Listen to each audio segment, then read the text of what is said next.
Welcome to e-PG पाठशाला। E-PG पाठशाला कृते सर्वेभ्यः सर्वाभ्यः स्वागतं सुस्वागतं च व्याहरामि। इदं प्रथमं पत्रं भवति। विषय भवति लघुशब्देन्दुशेखर ग्रन्थस्य संज्ञा प्रकरणम्। अत्र आदौ लघुशब्देन्दुशेखर ग्रन्थस्य मंगलाचरणं वर्तते। तस्य मंगलाचरणस्य व्याख्यानं भविष्यति। अस्य पाठस्य मुख्यांशाः भवन्ति इत्थं सिद्धान्तकौमुदी ग्रन्थस्य मंगलाचरणम्, अन्वयप्रकारः, मुनित्रयम् इत्यत्र द्वितीया विभक्तेः साधुत्व प्रतिपादनम्, परिभाव्यपदस्य अर्थनिर्णयः, यमिति पदप्रयोगस्य संगतिः, अनुबन्धचतुष्टय निरूपणम्। लघुशब्देन्दु शेखरः नागेशेन प्रणीतः। लघुशब्देन्दुशेखरः भवति सिद्धान्तकौमुदी ग्रन्थस्य टीका। सिद्धान्तकौमुदी ग्रन्थः भट्टोजीदीक्षितेन विरचितः। भट्टोजीदीक्षितः महान् वैयाकरणः आसीत्। पूर्वम् अष्टाध्यायिक्रमेण पठनं पाठनम् आसीत्। महाभाष्यम् अपि अष्टाध्यायिक्रमेण विरचितम्। काशिकावृत्ति अपि अष्टाध्यायिक्रमम् अनुसृत्य विरचिता। इयं परंपरा बहुकालं यावत् प्रचलिता आसीत्। किन्तु यदा पठनपाठने क्लिष्टं जातं, संक्षेपरुचयः छात्राः सञ्जाताः। व्याकरणशास्त्रं प्रति यदा छात्राणां भीतिः संजाता, तदा प्रक्रियाक्रमस्य प्रारंभः जातः। धर्मकीर्तिः प्रक्रियाकौमुदीकारः, रूपावतारकारः सर्वे प्रक्रियाक्रमम् आश्रित्य ग्रंथं विरचितवन्तः। परन्तु तेषां सर्वेषां ग्रंथानां प्रसिद्धिः न जाता। एवं च रूपावतारादिषु ग्रंथेषु सर्वेषां पाणिनिसूत्राणां व्याख्यानं नोपलब्धम्। प्रक्रियाकौमुद्याम् अपि एतादृशी स्थितिः आसीत्। एतत् सर्वम् अभिलक्ष्य भट्टोजीदीक्षितेन सिद्धान्तकौमुदी ग्रन्थः विरचितः, किन्तु प्रक्रियाक्रमम् आश्रित्य। नूतनं परिवर्तनम् अपि तैः कृतम्। एवं च सिद्धान्तकौमुद्यां सर्वेषां पाणिनिसूत्राणां व्याख्यानं दीक्षितेन कृतम्। अतएव तत्र सिद्धान्तकौमुदी ग्रन्थस्य आदौ मंगलाचरणं निबद्धं दीक्षितेन। तस्य मंगलाचरणस्य व्याख्यानं नागेशेन विहितम्। शुभकर्मणः प्रारंभे मंगलाचरणं भवति अस्माकं परंपरा। ग्रंथस्य निर्विघ्नेन परिसमाप्त्यर्थं मंगलाचरणं क्रियते। बृहदिरादैच सूत्रे भाष्यकारो ब्रवीति यत् मंगलादीनि मंगलमध्यानि मंगलान्तानि शास्त्राणि प्रथन्ते। वीरपुरुषाणि भवन्ति आयुष्मत्पुरुषाणि च अध्येतारश्च बुद्धियुक्ता यथा स्युः। अर्थात यस्य ग्रंथस्य आदौ मध्ये अन्ते च मंगलाचरणं क्रियते तस्य ग्रंथस्य प्रसिद्धिः ख्यातिः वृद्धिश्च भवति। अध्येतारः बुद्धियुक्ताः भवन्ति। अतएव पाणिनिना मंगलार्थः वृद्धिशब्दः आदितः प्रयुक्तः।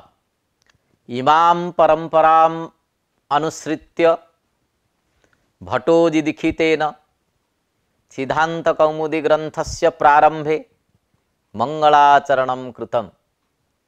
अस्य मंगलाचरणस्य व्याख्यान प्रसंगे नागेशेन मंगलाचरणस्य हेतुत्वं प्रदर्शितम्।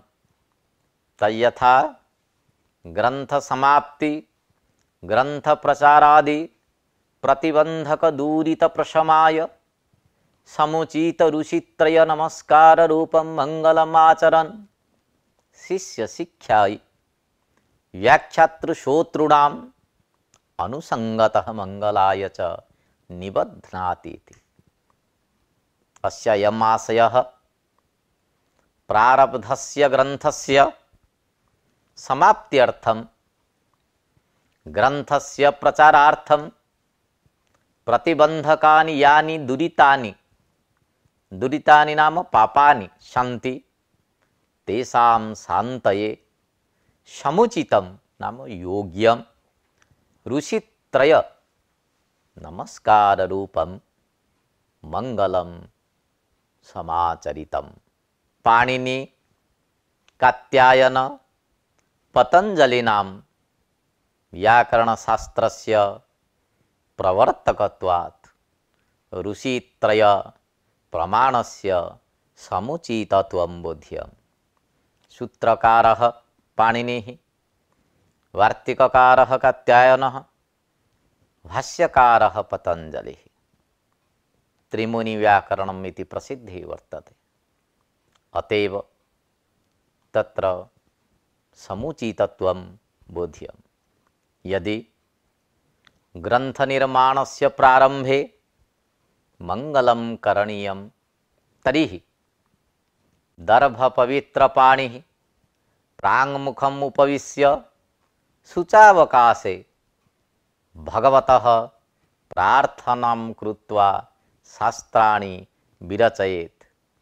किमर्थं ग्रंथे लिखति इति अस्माकं मनसि जिज्ञासा उदेति। उपविश्य भगवतः स्मरणं विधाय प्रार्थनां कृत्वा ग्रंथस्य प्रणयनं कर्तव्यम्। ग्रंथे कथम् उल्लेखः इति जिज्ञासा उदेति। अतएव अस्याः जिज्ञासायाः निराकरणाय नागेशः कथयति यत् शिष्यशिक्षायै शिष्याः अपि एवं कुर्युः इति ज्ञापना व्याख्यातृश्रोतॄणां च अनुसंगतः मंगलाय ग्रंथे निबध्नाति ग्रंथ घटके करोति इति नागेशः कथयति। यदि ग्रंथस्य निर्माण समये मंगलाचरणं निबद्धं न स्यात् तर्हि इयं परंपरा अस्ति इति शिष्यानां ज्ञानं नैव स्यात्। यथा शिष्याः जानीयुः, शिष्याणां ज्ञानं भवेत्, तदर्थं ग्रंथघटके करोति मंगलाचरणम्। एवं यह अध्येता, यह अध्यापकः, यह व्याख्याता, यह श्रोता, तस्यापि मंगलम भविष्यति। तत्तु अनुसंगतः। अनुसंगः नाम किम्? अन्य फल इच्छया प्रवृत्तस्य यत्नं विना फलांतरेण संबंधः अनुसंगः। यथा आम्रफल इच्छया आम्रवृक्षः अस्माभिः समारोपितः, किंतु प्रयासं विनापि ग्रीष्मकाले छाया प्राप्तिः भवति। तत् उपलब्धिश्च अनुसंगतः जाता।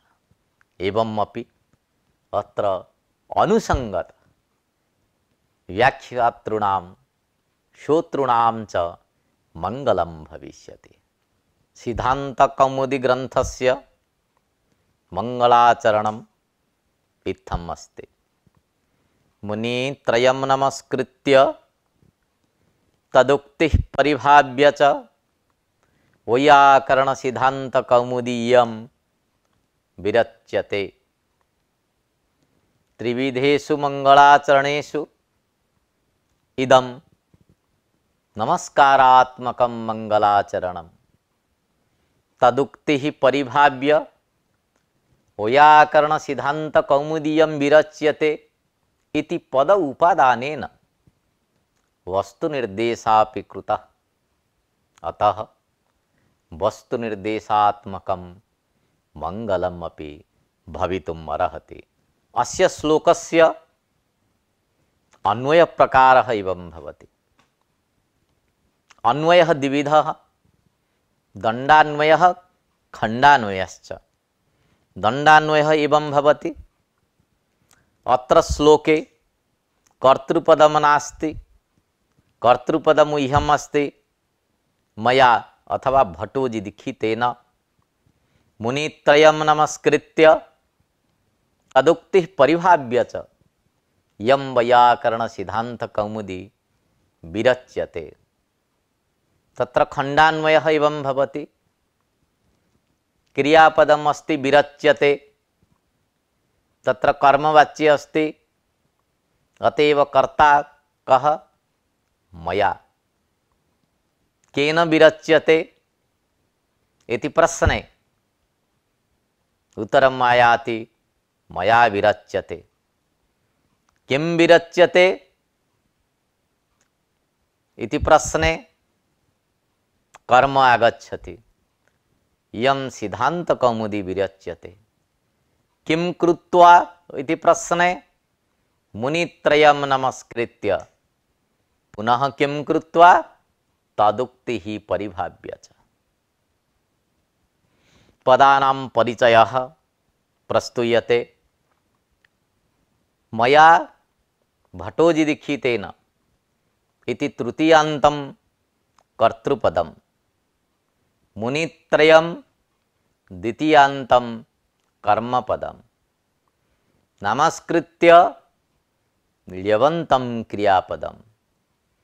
मुनित्रयं भवति नमस्कृत्य इत्यस्य कर्म। तदुक्तिः द्वितीया बहुवचनान्तं कर्मपदम्, परिभाव्य ल्यवन्तं क्रियापदम्। इयं भवति प्रथमान्तं सर्वनामपदं कर्मपदम्। वैयाकरण सिद्धांत कौमुदी मुख्यं कर्म, विरच्यते मुख्यं क्रियापदम्। इदं वाक्यं कर्मवाच्य अस्ति। मुनित्रयम् इति पदस्य अर्थः निर्णीयते।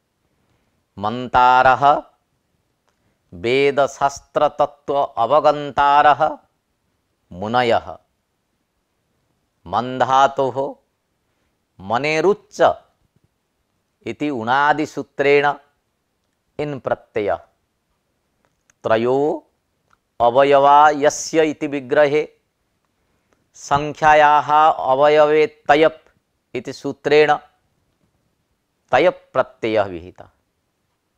ततः द्वित्रिभ्यां तयप्स्य अयज्वा इति सूत्रेण तयप् स्थाने अयजादीशो भवति।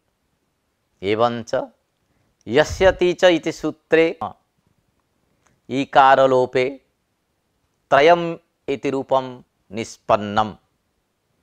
ततः मुनीनां त्रयम् इति विग्रहे षष्ठी तत्पुरुष समासे मुनित्रयम् इति रूपं सिद्ध्यति। अत्र मुनित्रयपदेन पाणिनि कात्यायन पतंजलिनां ग्रहणं भवति। नमस्कृत्य पदस्य अर्थः विवेच्यते। नमस् शब्दस्य ऊर्ज्यादित्वात् ऊर्ज्यादि चुयि डातश्च इति सूत्रेण गतिसंज्ञा विहिता। ततः क्रुधातोः समानकर्तृकयोः पूर्वकाले इति सूत्रेण क्वा प्रत्ययः। ततः कुगतिप्रादयः इति सूत्रेण तत्पुरुष समासे समासे अनन्यपूर्वे त्वा ल्यप् इति त्वा प्रत्ययस्य स्थाने ल्यवादेशो भवति। ततः तुगागमो भवति। तदनन्तरं नमस्कृत्य इति रूपं साधु भवति। नमस्कृत्य अर्थात प्रणम्य इति अर्थः। तदुक्तिः इति द्वितीया बहुवचने वर्तते। तत्शब्दः बुद्धिस्थपदार्थं परामृश्यति। प्रकृते दीक्षितबुद्धिस्तत्वेन तत्पदेन प्राचीनाः परामृश्यन्ते। अतः तेषामुक्तयः इति विग्रहे षष्ठी तत्पुरुष समासे तदुक्तयः इति रूपं भवति। द्वितीया विभक्ति बहुवचने तदुक्तिः इति अर्थात प्राचाम उक्तिः इत्यर्थः। तत्शब्दस्य अत्र प्रत्यासत्या च मुनित्रयस्य ग्रहणं तथा च तस्य उक्तिः तदुक्तिः इति षष्ठी तत्पुरुष समासोऽपि भवति। तस्य नाम मुनित्रयस्य उक्तयः इति विग्रहे कर्तृकर्मणः कृति इति सूत्रेण कर्मषष्ट्या तत्पुरुष समासः विधीयते। अतएव तदुक्तिः इति पदेन समासद्वयं भवितुम् अर्हति। तेषाम् उक्तिः तदुक्तिः तस्य उक्तिः तदुक्तिश्च। परिभाव्य शब्दस्य अर्थः भवति परिपूर्वकात् भूधातोः स्वार्थिकार्थे णिच् प्रत्यये परिभावी इति स्थिते क्वा प्रत्यये समासे तस्य स्थाने ल्यवादेशे परिभाव्य इति पदं सिद्धम्। परिभाव्य पदस्य अर्थो भवति तिरस्कृत्य अर्थात प्राचामुक्तिः तिरस्कृत्य परिभावः तिरस्क्रिया इति अमरकोशवचनात् परिपूर्वकात् भूधातोः घय प्रत्यय निष्पन्नस्य परिभाव्य शब्दस्य तिरस्कारार्थकत्वं प्रतीयते। परिभाव्य शब्दस्य अर्थो भवति विचार्य इति। अस्य शब्दस्य अर्थद्वयम् अस्ति। तिरस्कृत्य इति एकः अर्थः, विचार्य इति अपरः अर्थः। यदि तिरस्कृत्य अर्थः तर्हि प्राचामुक्तिः तिरस्कृत्य, यदि विचार्य इति अर्थः स्वीक्रियते तर्हि मुनित्रयस्य उक्तिः विचार्य इति अर्थः। अत्र तिरस्कारार्थकस्यापि धातोः विचारार्थे पर्यवसानं भवितुम् अर्हति। अत्र प्रश्नः भवति, सर्वेषां मनसि शङ्का आगच्छति, एकस्य परिभाव्य शब्दस्य कथं विरुद्धार्थद्वयं भवति, तिरस्कृत्य विचार्यापि। एवं चिन्ता मास्तु, तिरस्कारार्थकस्यापि धातोः विचारार्थे प्रयोगः भवति। यतोहि धातूनाम् अनेके अर्थाः सन्ति। यस्मिन् अर्थे यो धातुः निर्दिष्टः स एव तस्यार्थः इति वक्तुं न शक्यते। किं प्रमाणम्? एतदर्थे पाणिनिसूत्रमेव प्रमाणम्। पाणिनिना परौ भुवौ अवज्ञाने इति सूत्रं प्रणीतम्। तत्र अवज्ञाने इति पदस्य उपादानं कृतम्।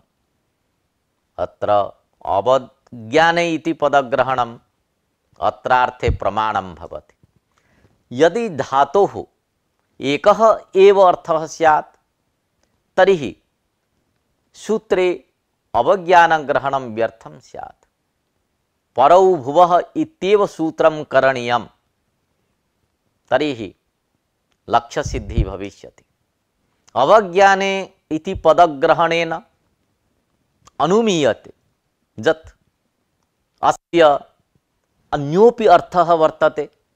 अतएव केवलम् अवज्ञाने अर्थे एव प्रत्ययः इति पाणिनिना सूचितः।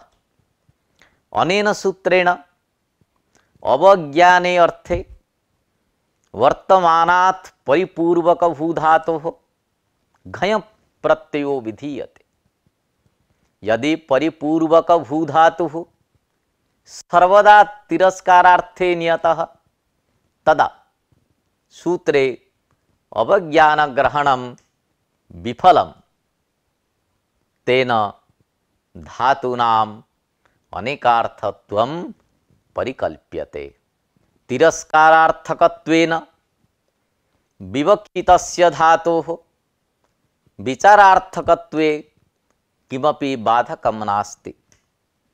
परिभाव्य शब्दम् आवृत्य तिरस्कृत्य विचार्य च इति अर्थद्वयं स्वीकृतम्। प्राचामुक्तिः तिरस्कृत्य इत्यर्थकरणेन प्राचीन उक्तिखंडन द्वारा प्राचीन ग्रंथैः अस्य सिद्धांत कौमुदी ग्रंथस्य अगतार्थता सूचिता। मुनित्रयस्य उक्तिः विचार्य इति अर्थकरणेन मुनित्रयोक्ति विचार पूर्वकत्वात् अस्य ग्रंथस्य प्रामाणिकत्वं ध्वनितम्। वैयाकरण सिद्धांत कौमुदी इति पदस्य अर्थः निर्णीयते। व्याक्रियन्ते व्युत्पाद्यन्ते शब्दः अनेन इति व्याकरणम्। व्याकरणम् अधीयते विदन्ति वा इति वैयाकरणाः। वैयाकरणानां सिद्धान्तः वैयाकरण सिद्धान्तः। कः सिद्धान्तः? सिद्धांत शब्दस्य को अर्थः? न्यायसूत्रे उक्तम् अस्ति, वादी प्रतिवादिभ्यां निर्णीतो अर्थः सिद्धान्तः सिद्धाः प्रमाणे ही निर्णीताः ते अन्ताः अर्थाः सिद्धान्ताः। अर्थात प्रमाणतः निर्णीताः सिद्धान्ताः। अथवा सिद्धः नाम निष्पन्नः, सिद्धः अन्तः सिद्धान्तः निश्चयः येषाम् अर्थानां ते सिद्धान्ताः नाम निश्चितार्थः।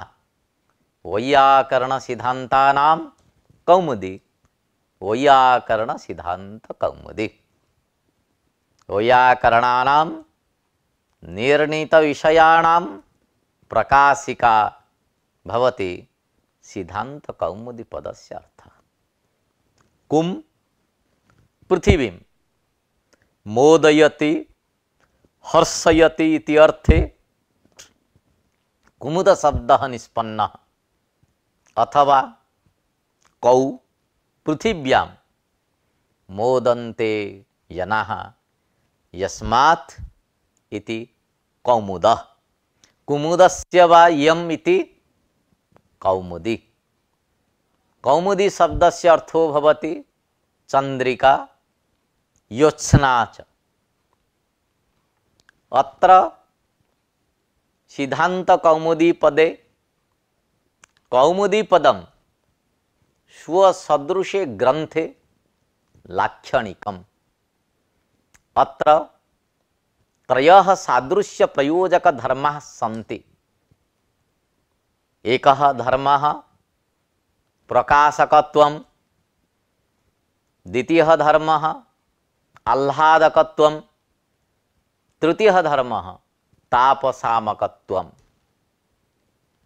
चंद्रिका यथा घटपटादीन् वस्तूनि प्रकाशयति, चंद्रिका यथा रविकिरण तप्तान् जनान् वृक्षादीनि च आह्लादयति, तथैव अयं ग्रंथः भाष्यादि दुरूह ग्रंथ रहस्यान् अवगमने आह्लादयति। चंद्रिका यथा तापं शामयति, तथैव ग्रंथोऽयं तापं शामयति। अतएव नागेशेन प्रोक्तं सिद्धांत प्रकाशकत्वेन अति दुरूह ग्रंथांतरेभ्यः सिद्धांत ज्ञाने जायमानस्य क्लेश रूप संतापस्य सामकत्वेन च कौमुदी सादृश्यम्।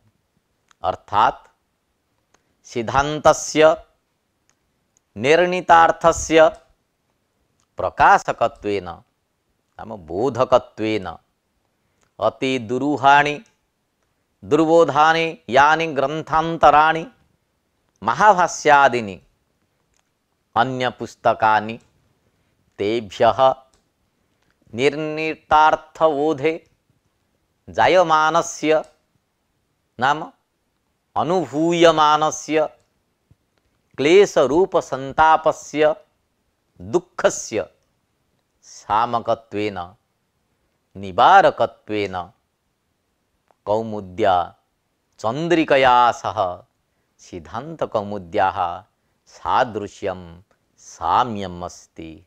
अतएव वैयाकरण सिद्धांत कौमुदी इति नाम वर्तते अस्य ग्रंथस्य। मुनित्रयम् इत्यत्र कथं द्वितीया विभक्तिः इति प्रश्नः समुदेति। मंगल श्लोके मुनित्रयं नमस्कृत्य इति लिखितम् अस्ति। अत्र नमः पदार्थेन सह मुनित्रयस्य अन्वयात् नमः स्वस्ति स्वाहा स्वधा अलम वसर्जोगाच्च इति सूत्रेण मुनित्रय शब्दे चतुर्थी विभक्ति ही स्यात्। अतः द्वितीया विभक्तेः प्रयोगः कथं कृतः लिखितेन इति अस्माकं मनसि शंका जागर्ति। अस्याः शंकायाः समाधानं नागेशेन विहितं यत् कारक विभक्तेः बलवत्वात् इति, अर्थात उपपद विभक्तेः कारक विभक्तिः बलीयसी इति एका परिभाषा वर्तते। अनया परिभाषया कारक विभक्तेः बलवत्वात् द्वितीया विभक्ति भवति। क्रियानिष्ठ विशेष्यता निरूपित क्रियाकारक भाव संबंधावच्छिन्न प्रकारता प्रयोजिका विभक्ति कारक विभक्ति इति अभिधीयते। अथवा कारकाधिकारे विधीयमाना विभक्ति कारक विभक्ति, समीपस्थ पदनिमित्तिका विभक्ति उपपद विभक्ति। अत्र नमः पदयोगे विहिता चतुर्थी विभक्ति कारक विभक्ति। अतः अनया परिभाषया द्वितीया विभक्तेः बलवत्वात् मुनित्रयं नमस्कृत्य इति प्रयोगः समीचीनः। नमो बरीवश्चित्तंगः क्यचिति सूत्रे भाष्ये नमस्यति देवान् इत्यत्र चतुर्थीम् आशंक्य उपपद विभक्तेः इति परिभाषया भाष्येऽपि समाहितम्। अतः एतादृशः प्रयोगः सर्वदा युक्तः एव। मंगलश्लोके सिद्धांत कौमुदी इयं विरच्यते इति लिखितम् अस्ति।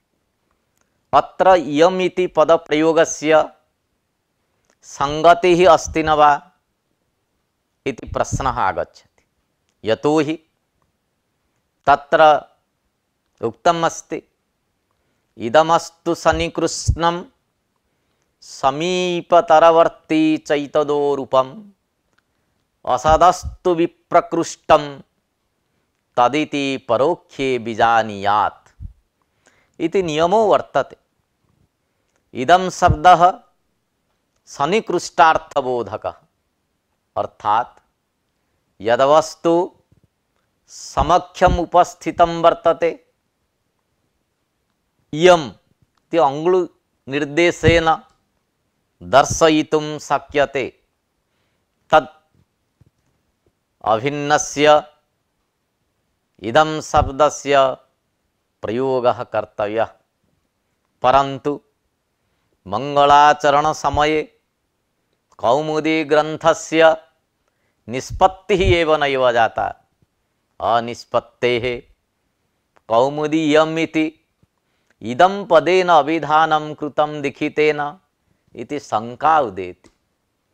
अस्याः शंकायाः समाधानार्थं भाविनोऽपि बुद्ध्या विषयीकरणात् इयम् इति निर्देशः नागेशेन समाहितम्। अर्थात भाविनोऽपि सिद्धांत कौमुदी ग्रंथस्य दीक्षित बुद्धिस्तत्वेन इयमिति निर्देशः कृतः। यद्यपि सिद्धांत कौमुद्याः बाह्यसत्ता नास्ति, बाह्यसत्तायाः विरहे अपि बुद्धि सन्निविष्टायाः तस्याः अंतःसत्तामाश्रित्य इयमिति प्रयोगः दीक्षितेन विहितः। अर्थः द्विविधः भवति, बाह्यार्थः बौद्धार्थश्च। वैयाकरणैः बौद्धार्थः स्वीकृतः। यदि बौद्धार्थः न स्वीक्रियेत तर्हि एष बन्ध्या सुतो जाति खपुष्प कृतशेखरः येषां वाक्यानाम् अर्थबोधः नैव जातः। यदि अर्थबोधः नैव भवति तर्हि एष बन्ध्या सुतो जाति इति वाक्यश्रवणेन कथम् उपहासः भवति। अतएव एष बन्ध्या सुतो जाति इत्यादि वाक्यजनीय बोधानुभवस्य संगति स्यात् बौद्धार्थ स्वीकारात् एव। अतएव यद्यपि सिद्धांत कौमुदी ग्रंथस्य बाह्य सत्ता नास्ति तथापि दीक्षित बुद्धौ वर्ततेव। अतएव यम इति निर्देशः समीचीनः। अत्र अनुबंध चतुष्टय निरूप्यते। संबंधश्च अधिकारी च विषयश्च प्रयोजनं विनानुबंधं ग्रंथादौ मंगलम न प्रशस्यते इति बृद्धोक्त्या ग्रंथादौ शस्त्र प्रवृत्तये प्रयोजनादि अनुबंध चतुष्टयं वर्तते। अत्र ग्रंथे वैयाकरण सिद्धान्तः विषयः तज्जिज्ञासुः अधिकारी सिद्धांत ज्ञानम प्रयोजनम साध्य साधन भाव संबंध अथवा प्रतिपाद्य प्रतिपादक भाव संबंध। एवं प्रकारेण सिद्धांत कौमुदी ग्रंथे विद्यमानः यः मंगल श्लोकः तस्य श्लोकस्य व्याख्यानं जातं तस्य यः पाठ्यांश संग्रह भवति अधुना निरूप्यते उपस्थाप्यते। ग्रंथस्य निर्विघ्नेन परिसमाप्त्यर्थं मंगलम आचरितम् अथवा मंगलाचरणं क्रियते इति शिष्ट परंपरा वर्तते। शिष्य शिक्षायै व्याख्यातॄणां श्रोतॄणां च मंगलाय मंगलाचरणं शास्त्रे निबध्नाति। त्रिविधेषु मंगलाचरणेषु इदं नमस्कारात्मकं मंगलाचरणम्। अत्र श्लोके मया भट्टोजि दीक्षितेन इति कर्तृपदम् ऊह्यम् अस्ति। मुनित्रयमित्यत्र कारक विभक्तेः बलवत्वात् द्वितीया विभक्तिः। मुनित्रयमित्यत्र षष्ठी तत्पुरुष समासः। तदुक्ति इत्यत्र विग्रहद्वयं भवति। तस्य उक्तिः तदुक्तिः तेषां मुक्तिः तदुक्तिः। तस्य उक्तिः नाम मुनित्रयस्य उक्तिः तेषां मुक्तिः नाम प्राचा मुक्तिः इति अर्थद्वयं भवति। विचार्य तिरस्कृत्य इति परिभाव्य शब्दस्यापि अर्थद्वयं वर्तते। मुनित्रयस्य उक्तिः विचार्य प्राचा मुक्तिः तिरस्कृत्य इति अर्थः करणीयः। धातूनाम् अनेकार्थत्वात् तिरस्कारार्थकत्वेन विवक्षितस्य धातोः विचारार्थकत्वे बाधकत्वं नास्ति। कौमुदी पदं स्वसदृशे ग्रंथे लक्षणिकम्। अत्र व्याख्यानं सम्पन्नम्।